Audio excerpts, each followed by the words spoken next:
ಆ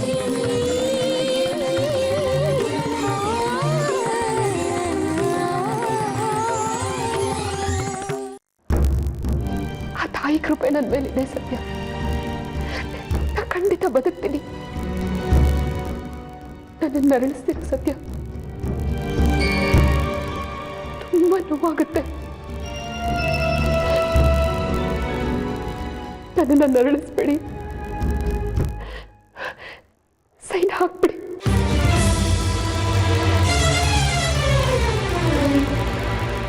ಆ ತಾಯಿ ಎದುರಿಗೆ ಅಮ್ಮಾಜಿನೇ ಸೋತು ಹೋದ್ರು.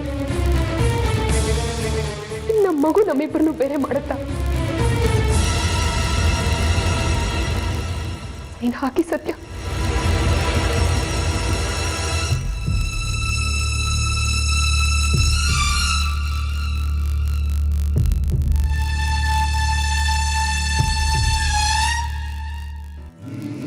ಅಮ್ಮಯ್ಯ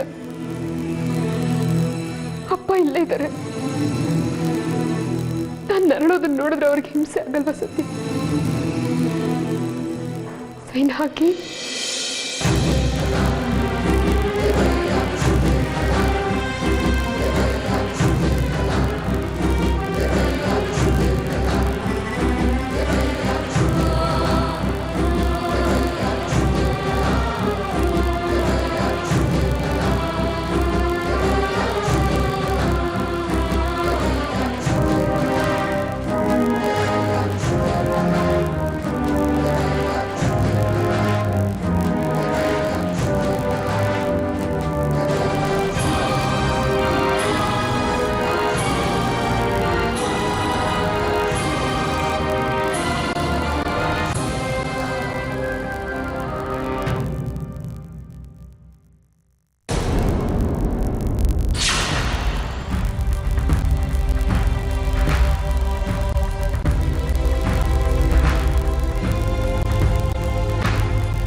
ಬೇರೆದನ್ನು ತಗೊಂಡು ಹೊಡಿತಾ ಇದ್ದೆ.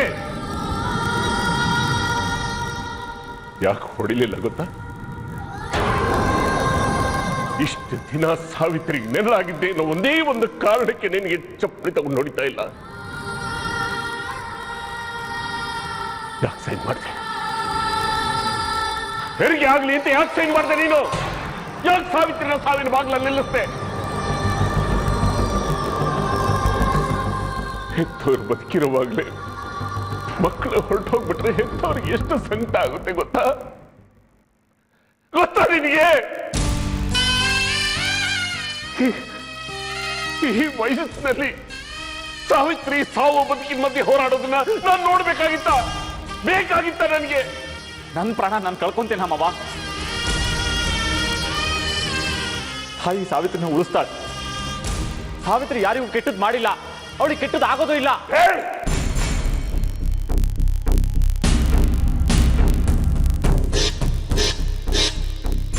ಸಾವು ಅಂದ್ರೆ ಏನು ಅಂತ ಗೊತ್ತಾ ನಿನಗೆ? ಒಳ್ಳೇದು ಕೆಟ್ಟದ್ರ ನಡುವಿನ ವ್ಯತ್ಯಾಸ ಗೊತ್ತಿಲ್ಲ ಸಾವಿಗೆ, ಅದಕ್ಕೆ ಸಾವು ಅಂತ ಹೆಸರು. ಎಲ್ಲ ನುಂಗಿ ನೀರು ಕುಡಿದು ಬಿಡುತ್ತೆ. ಪ್ರೀತಿ, ಮಮತೆ, ಬಂಧ ಎಲ್ಲಾನು ನುಂಗಿ ನೀರು ಕುಡಿದು ಬಿಡುತ್ತೆ. ಅರ್ಥ ಆಯ್ತಾ ನಿಂಗೆ? ಪುಟ್ಟ ಶಿಶುವಿನ ಮಗು ತೊಟ್ಲು ತೂಗ್ತಾ ಇದ್ರೆ ವಿಷಾಣ ಅದು ನುಂಗೋದು ಕಾಯ್ತಾ ಇರುತ್ತೆ.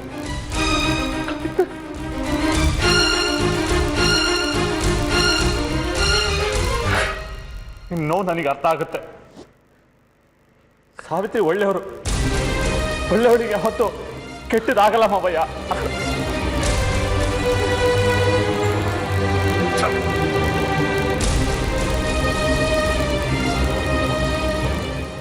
ಒಳ್ಳೆಯವರ ಕಾಲ ಇಲ್ಲ ಸತ್ಯ, ಒಳ್ಳೆಯವರ ಕಾಲ ಇಲ್ಲ.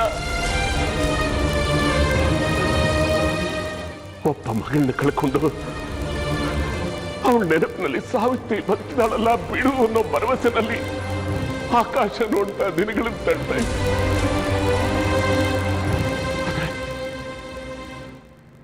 ಆದ್ರೆ ಸಾವಿತ್ರಿ ಹೋಗ್ಬಿಟ್ರೆ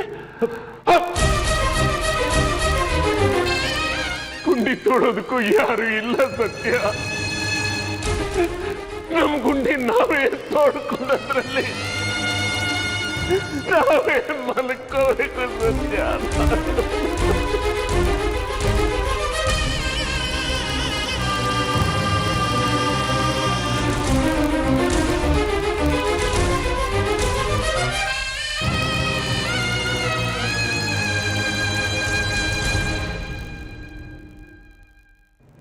ಮಾವಯ್ಯ,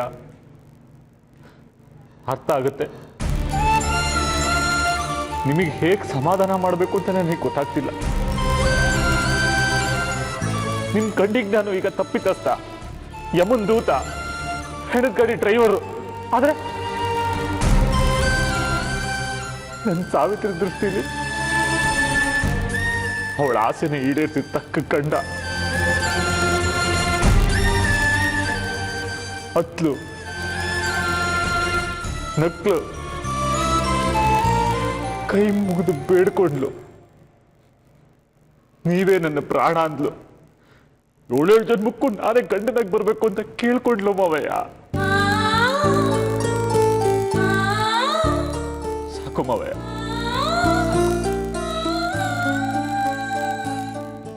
ಈ ಪಾಪಿ ಹೋದ್ ಕಡೆ ಚಪ್ಪಲಿ ಹೊಡಿಲಿ, ಕಾಲಿದ ಕಡೆ ಮುಳ್ಚೊತ್ಲಿ, ಕೂತ್ ಕಡೆ ಸಮಾಧಾನ ಸಿಗದೆ ಇರ್ಲಿ, ಅನ್ನ ನೀರು ಸಿಗದೆ ಇರ್ಲಿ, ಪರವಾಗಿಲ್ಲ. ಇಂಥ ಪಾಪಿ ನೀವು ಕಡಿದ್ರು ನಿಮಗೆ ಪಾಪ ಬರಲ್ಲ.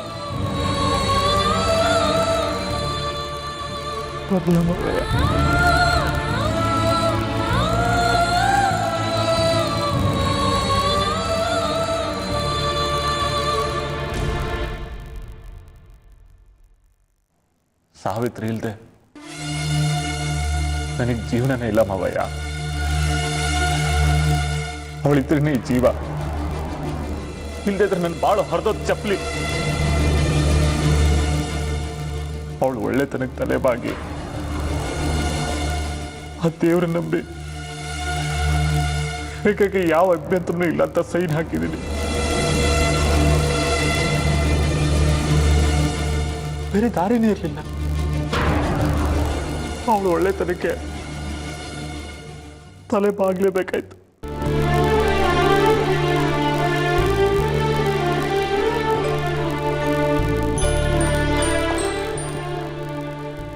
ಸತ್ಯ, ಸತ್ಯ ತಾಯಿ ನನ್ನ ಮಗಳನ್ನ ಕಾಪಾಡ್ತಾಳಲ್ವ? ಹ್ಞೂ ಮಾವಯ್ಯ, ನನಗ ನಂಬಿಕೆ ಇದೆ. ಆ ತಾಯಿ ಕಾಪಾಡ್ತಾಳೆ.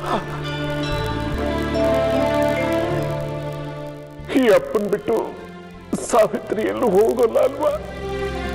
ಖಂಡಿತವಾಗ್ಲೂ ಇಲ್ಲ ಮಾವಯ್ಯ. ಸಾವಿತ್ರಿ ಯಾವಾಗ್ಲೂ ಹೇಳ್ತಿರ್ತಾಳೆ, ಅಪ್ಪನಿಂದ ನಾನು, ಅಪ್ಪನಿಗೋಸ್ಕರ ನಾನು ಅಂತ. ಸತ್ಯ, ಒಂದು ವಿಷಯ ಗೊತ್ತಾ? ಅವಳು ಮಾತಿಗೆ ತಪ್ಪೋದಿಲ್ಲ. ಹ್ಞೂ ಮಾವಯ್ಯ, ಒಂದೇ ಒಂದ್ಕಿತ ಹೇಳು ಮಾವಯ್ಯ, ನನ್ನ ಸಾವಿತ್ರಿಗೆ ಏನೂ ಆಗಲ್ಲ ಅಂತ ಒಂದೇ ಒಂದ್ಕಿತ ಹೇಳು.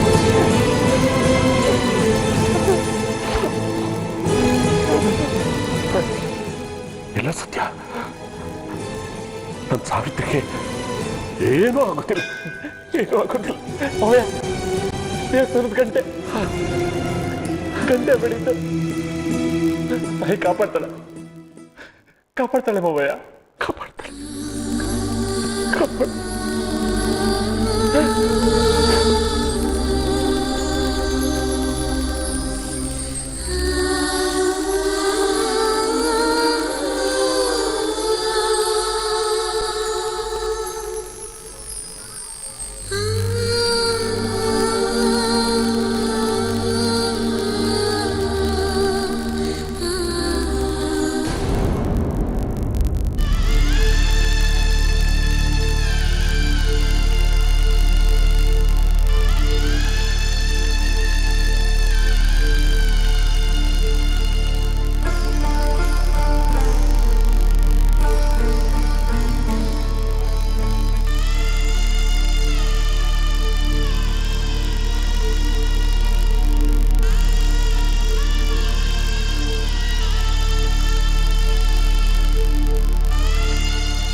ಸಾವಿತ್ರಿ, ದೇವರಾಗೋದು ಸುಲಭನಮ್ಮ. ಆದ್ರೆ ಹೆತ್ತವ್ರ ಕರಳಿನಂತಾಗೆ ಶಮನ ಮಾಡುತ್ತಿದೆಯಲ್ಲ, ತುಂಬಾ ಕಷ್ಟನಮ್ಮ, ತುಂಬಾ ಕಷ್ಟ.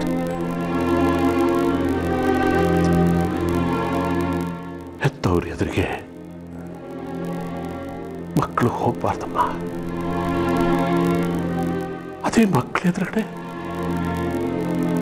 ಹೆತ್ತವರು ಹೋಗ್ಬಹುದು. ಮಕ್ಕಳೇ, ನೀನು ಮಾಡಿದ ತಪ್ಪು ಅಂತ ನಿನಗನ್ನಿಸ್ತಾ ಇಲ್ವಾ? ಈಗ ನಾನು ರಂಜುಗೆ ಪದ್ಮನಿಗೆ ಏನು ಉತ್ತರ ಹೇಳಿ? ಹೇಳಬಾರ್ದು, ಆದ್ರೂ ಹೇಳ್ತೀನಿ. ಇದೇನಿದೆ ಹೇಳು? ಇದಿಲ್ಲ, ಇದು ಚಿತೆ ಇದ್ದಾಗೆ. ನಾನು ಯಾಕೆ ನಿನಗೆ ಕೈ ಮುಗಿತಾ ಇದ್ದೀನಿ ಹೇಳು? ನನ್ನ ಕೈಯಲ್ಲಿ ಏನೂ ಇಲ್ಲ ಅನ್ನೋ ಭಾವ.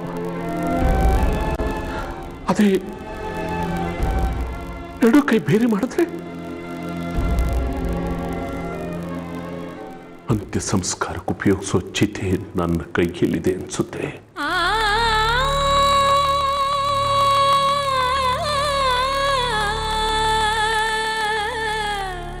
ಒಂದ್ ನಂಬಿಕೆ ಮೇಲೆ ನನ್ನ ಕಳಿಸ್ಕೊಡಿಪ್ಪ.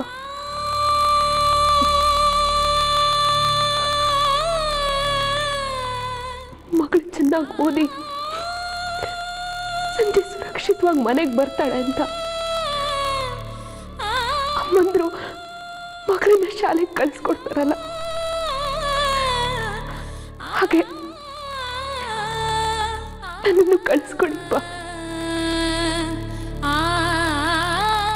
ಶಾಲೆ ಅನ್ಕೊಳ್ಳಿ.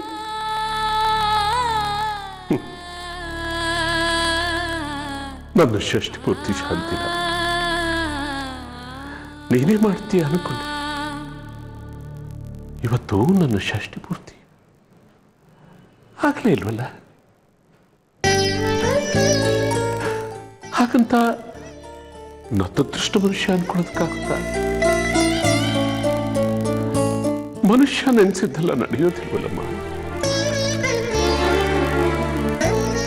1,00,000ಕ್ಕೆ ಒಬ್ಬ ಬುದ್ಧ ಹುಡ್ತಾನೆ. ಆದ್ರೆ ಅವನು ತನ್ನ ನೋವನ್ನೆಲ್ಲ ತನ್ನ ತಾಯಿ ಕೊಟ್ಬಿಟ್ಟು ಹೋಗ್ತಾನೆ. ಆ ನೋವನ್ನ ಕಡಿಮೆ ಮಾಡೋದಕ್ಕೋಸ್ಕರ ಕೋಟಿ ಜನದಲ್ಲಿ ಒಬ್ಬ ಬುದ್ಧ ಹುಟ್ಟಲಿಲ್ವಲ್ಲ. ಕೊನೆಗೆ ಅವನ ತಾಯಿ ಅದೇ ನೋವಿನಲ್ಲಿ ಹೊರಟು ಹೋಗ್ತಾನೆ. ಹಾಗೆ ನೀನು ಬದುಕು ಬರ್ತೀಯಾ, ಮುಂದಿನ ಜನ್ಮದಲ್ಲೂ ನನ್ನ ಮಗಳಾಗಿರ್ತೀಯ ಅಂತ ಈ ಹೃದಯನ ಸಮಾಧಾನ ಮಾಡೋದಕ್ಕೋಸ್ಕರ ನಾವು ಆಡ್ಕೊಳ್ಳೋ ಮಾತುಗಳಷ್ಟೇ. ಆದ್ರೆ ಈ ಹಾಳ ಹೃದಯ ಇದೆಯಲ್ಲ, ಅದು ಕಳೆದು ಹೋಗಿದ್ದೆ ಮತ್ತೆ ಬೇಕು ಬೇಕು ಬೇಕು.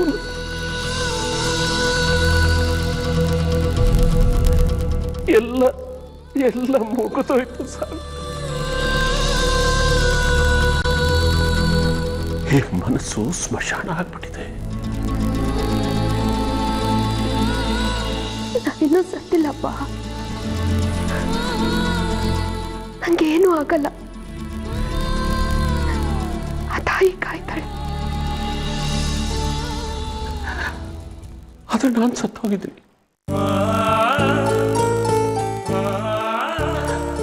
ನನಗೆ ತಾಯಿ ಇಲ್ಲ.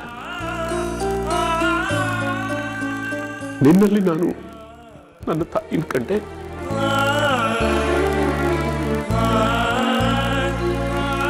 ಯಾರ್ದೋ ಪ್ರಾಣಕ್ಕೆ ನಿನ್ನ ಪ್ರಾಣ ಹೋಗ್ತಾ ಇದೆ.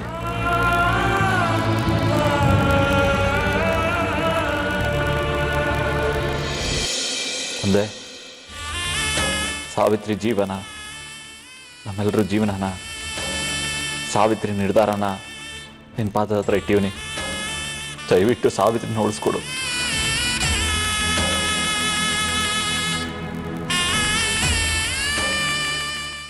ಯಾವುದೋ ಪ್ರಾಣಕ್ಕೆ ನಿನ್ನ ಪ್ರಾಣ ಹೋಗ್ತಾ ಇದೆ. ಅಪ್ಪಪ್ಪ ಅಂದ್ರೆ ನಾನು ಇನ್ನೆಷ್ಟು ದಿವಸ ಬದುಕಿರ್ಬೋದು?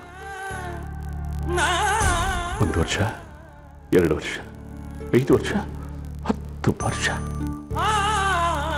ಅಕಸ್ಮಾತ್ ನಿನಗೇನಾದ್ರೂ ಆಗ್ಬಿಟ್ರೆ ಈಗಲೇ ಹೊರಟು ಬಿಡ್ಬೋದು. ಪ್ರಶ್ನೆ ಅದಲ್ಲ. ಪ್ರಶ್ನೆ ಏನು ಗೊತ್ತಾ? ಹೆತ್ತವ್ರ ಕಣ್ಣೆದುರುಗಡೆ ಮಕ್ಕಳು ನಗ್ನಗ್ತಾ ಓಡಾಡಿದ್ರೆ ಅದನ್ನ ಹೆತ್ತವ್ರು ನೋಡಿ ಸಂತೋಷವಾಗಿ ಪ್ರಾಣ ಬಿಡ್ತಾರೆ. ಆಗ ಅವರ ಆತ್ಮಕ್ಕೆ ಶಾಂತಿ ಸಿಗುತ್ತೆ, ಸದ್ಗತಿ ಸಿಗುತ್ತೆ, ಸ್ವರ್ಗ ಸಿಗುತ್ತೆ. ಇದೇ ಈ ಮುದಿ ಜೀವಗಳ ಆಸೆ ಪಡೋದು. ಈ ಮುದಿ ಜೀವಗಳ ಸಂಕಟ ಏನ್ ಗೊತ್ತಾ? ಒಂಥರ ಸ್ವಾರ್ಥ ಇದ್ದಾಗೆ. ಹಾಗಿದ್ರೆ ಸದ್ಗತಿ, ಸ್ವರ್ಗ, ಗೌರವ ನನಗೆ ಸಿಗಲ್ಲಪ್ಪ. ನಿಮ್ಮಿಂದ ಕಿತ್ಕೊಂಡು ಹೋಗ್ತಾ ಇದ್ದೀನಿ.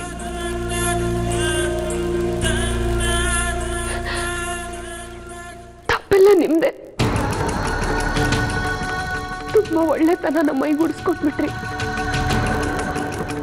ನಿಮ್ಮಂತೆ ನಾನು, ನಿಮ್ಮದೇ ಬುದ್ಧಿ.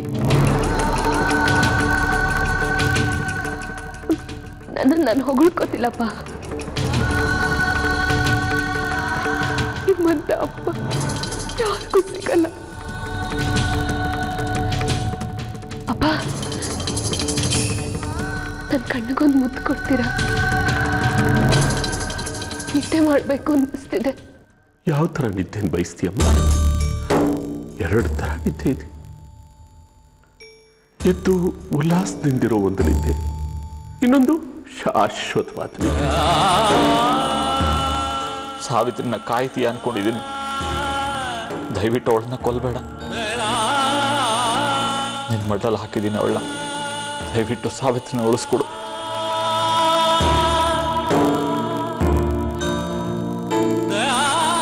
ಯಾವ ನಿದ್ದೆ ಬಯಸ್ತೀಯ ಸಾವಿತ್ರಿ? ಎಲ್ರ ತರ ನಾನು ಕೇಳ? ಏನಮ್ಮ? ನಿಜ ಹೇಳ, ಸುಳ್ಳು ಹೇಳ?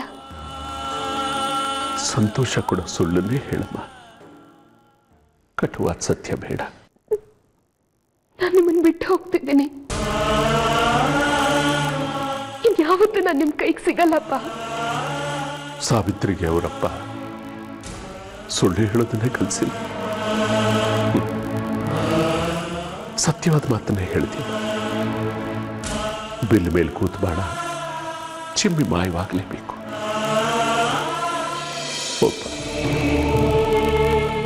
ಈ ಉಸಿರಿನವರೆಗೂ ನೀನು ಬರ್ತೀಯ ಅಂತ ಕಾಯ್ತಾ ಇರ್ತೇನೆ. ನೀನು ಸುರಕ್ಷಿತವಾಗಿ ಬರಬೇಕು ಅನ್ನೋದೇ ನನ್ನ ಆಸೆ. ಆಶೀರ್ವಾದ ಮಾಡಿಪ್ಪ.